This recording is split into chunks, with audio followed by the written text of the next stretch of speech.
I am utilizing the Bit Integrations plugin to establish a connection between these two platforms. Let's go to Bit Integration Dashboard. Now click Create Integration.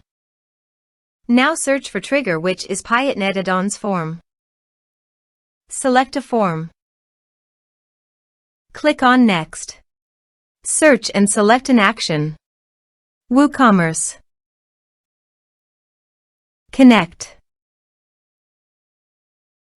Next. Select a module. I will create a customer, so I am choosing to create customer.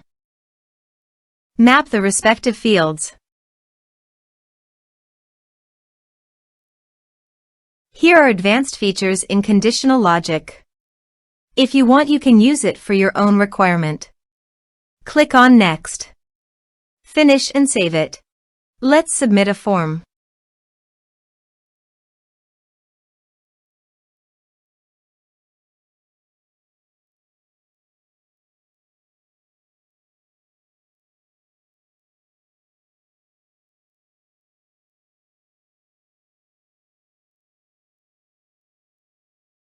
Click on Send Message.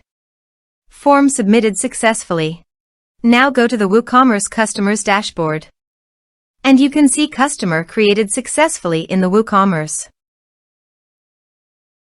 Thanks for watching.